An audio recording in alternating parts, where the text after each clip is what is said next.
Dino Harris, CEO of Field and Game Australia. Thanks for speaking with Flow Media. Hi Ricky, thanks for having me on. I really appreciate it. No worries. Now, would you mind just walking us through, to your understanding, the Game Management Authority's decision regarding duck hunting in Victoria today?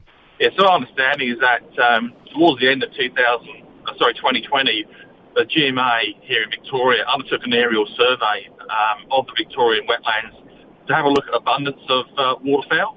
That's something that Field and Game Australia has been advocating for the GMA to do for some time.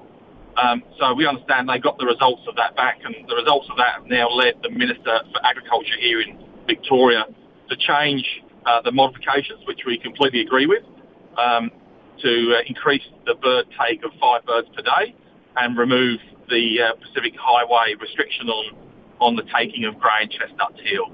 So there's been no change to the actual length of the season, which is something we don't agree with. We believe it should be a full season, but we welcome this announcement today. The range that has been expanded with the teal ducks, that's significantly more now in terms of area. Is that right? Yeah, so the original modifications announced meant that only chestnut and grey teal could be taken south of the Princes Highway.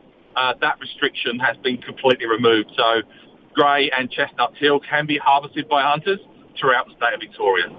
And it does seem to me that they've taken an approach that I think when it comes to some of the politics around this, often people will say in other areas, trust the science. It does look to me like a more scientific approach rather than an estimated approach to the actual numbers of the animals. Yeah, absolutely, Ricky. Our view is that the setting of a duck season needs to be done on the science, on the data, and on the evidence. It shouldn't be a subjective decision, and it shouldn't be a political one.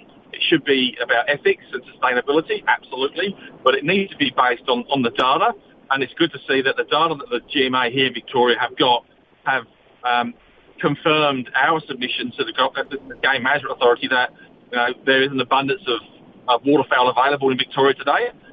So we're really pleased with the outcome, although we would still advocate highly for a full season.